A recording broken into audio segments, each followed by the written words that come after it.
2-3 പേർ കഴിക്കാനുള്ള ഫുഡാണ്, എനിക്ക് ഒറ്റയ്ക്കല്ല. ഇതിൻ്റെ കളറും ഇതിൻ്റെ ഒരു സോഫ്റ്റ്നെസ് ഉണ്ട്, അടുത്തേ കാണാൻ പറ്റുള്ളൂ. നമ്മൾ എൻ്റെ വലിയ വെറുതെ ഇങ്ങനെ തൊടുമ്പോൾ തന്നെ കണ്ടോ ആ കളറും.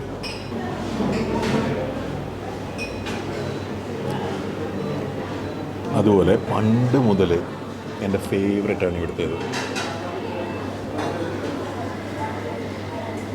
ഞാൻ ഇന്നലെ വയനാട്ടിൽ നിന്ന് വന്നതാണ്. അപ്പോൾ പാലക്കാട് വഴി കൊച്ചിക്ക് പോവാണ്.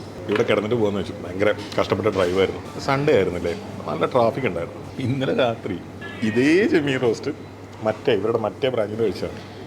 എന്നിട്ട് ഇന്ന് ആദ്യം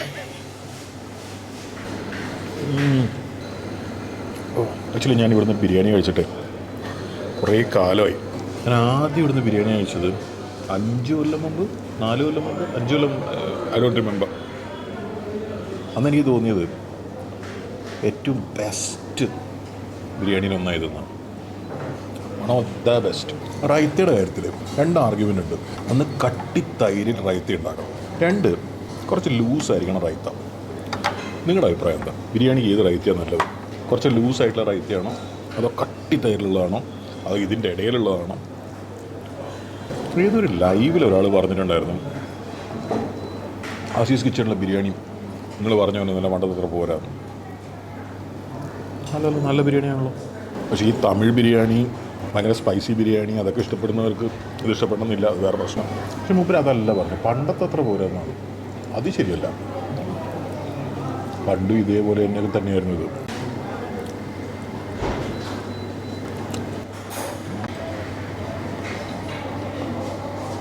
ഞാൻ ബിരിയാണി കഴിച്ചുകൊണ്ടിരുന്ന പാത്രത്തിൽ തീർന്നിട്ട് ചോറ് കഴിക്കാൻ പോയപ്പോൾ വേറെ പ്ലേറ്റ് തന്നു. പാത്രം കൊണ്ടുപോയി അതിൽ നിന്ന് തട്ടിപ്പറിച്ച മുട്ട ചെയ്തു. മുട്ടയൊന്നും തരാൻ പറ്റൂല. പിന്നെ മുട്ട എനിക്ക് വേണ്ടാന്ന് വെച്ചിട്ട് അവർ എടുത്തുകൊണ്ട് പോയതാണ്. ഇനി നമുക്ക് ചോറിലേക്ക് പ്രവേശിക്കാം. അല്ല പാൽക്കപ്പ കഴിക്കണം. പാൽക്കപ്പ കഴിക്കാം. പാൽക്കപ്പ വിത്ത് ചെമ്മീൻ.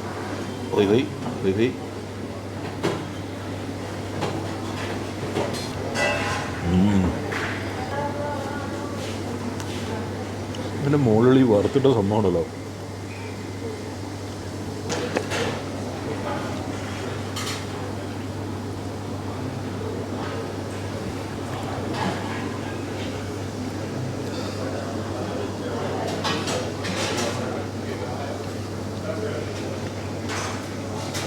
ബ്രൗൺസ് ആയാലും കൂന്തലായാലും വെളിച്ചെണ്ണ ടേസ്റ്റ്. അതുപോലെ കറക്റ്റ് വേവാ. ഒരു പൊടിക്ക് കൂടുതൽ വെന്താൽ തന്നെ റബ്ബറിയാവും ഈ സാധനം. കപ്പയല്ല, കൂന്തൽ.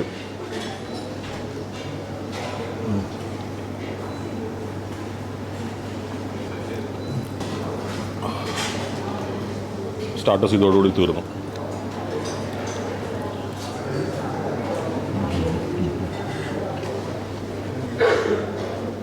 ഇവിടെ വരുമ്പോഴേ കല്യാണ വീട്ടിൽ പോയ പോലെ. ഇവിടുത്തെ മെനുവിൽ 100 സാധനം 200 സാധനം ഒന്നുമില്ല. കുറച്ച് സാധനമേ ഉള്ളൂ, പക്ഷെ കുറച്ച് സാധനം ഉണ്ടല്ലോ, അത് മുതലാ. ഇവിടെ വന്നിട്ട് ബീഫ് ഉണ്ടോയെന്ന് ചോദിച്ചാൽ ബീഫ് ഉണ്ടാവും. എത്ര ബീഫ് ഉണ്ടാവും? സാധാരണ ഒരു റെസ്റ്റോറൻറ്റിലെ പോലെ തരം ബീഫ് ഉണ്ടാവില്ല. ഇവിടെ ചൈനീസേ ഇല്ലാന്ന് തോന്നുന്നു.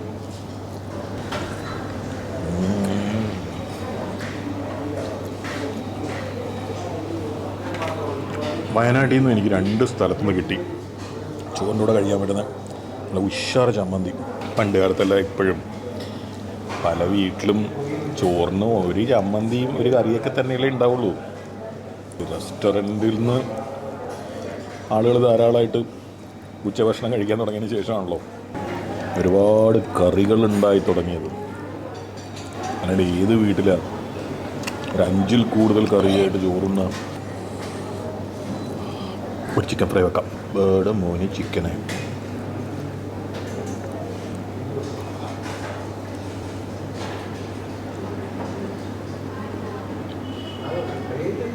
ഈ ചിക്കനൊക്കെ കല്യാണ വീട്ടിൽ കിട്ടുന്ന ചിക്കൻ ഫ്രൈ പോലെയാണ്. മീഡിയം സൈസ് പീസ് വെളിച്ചെണ്ണയിലെങ്കിലും വറുത്ത് കോരുക.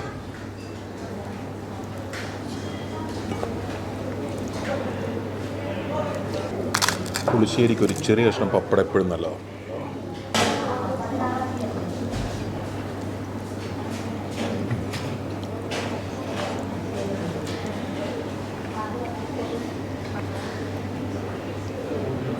ജസ്റ്റ് കപ്പ. ചെറിയ പ്രായത്തിൽ എനിക്ക് സാമ്പാറായിരുന്നു ഏറ്റവും ഇഷ്ടം. പുളിശ്ശേരി തീരെ ഇഷ്ടമല്ലായിരുന്നു. ഇപ്പം എനിക്ക് പുളിശ്ശേരിയാണ് കൂടുതൽ ഇഷ്ടം. ഇവിടെയും പുളിശ്ശേരി തന്നെ എനിക്ക് കൂടുതൽ ഇഷ്ടപ്പെട്ട.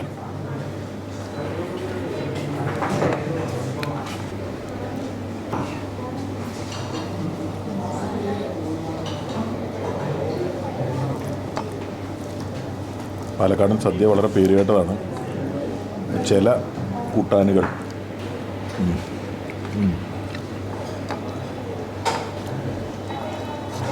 പാലക്കാട് സദ്യ പോലെ ഇരിക്കും.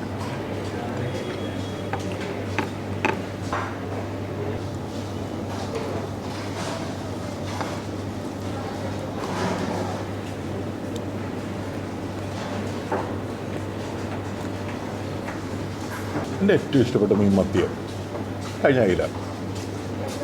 പിന്നെ പുഴമീൻ ഇഷ്ടം. കുളത്തിലെ മീൻ, കുളത്തിൽ ഞങ്ങളുടെ നാട്ടിൽ മുഷു എന്നൊക്കെ പറയുന്ന സാധനം കിട്ടും. കുരുമുളക് ഇട്ട് തേങ്ങാപ്പാലൊഴിച്ച് വെച്ചാണ്ടല്ലോ.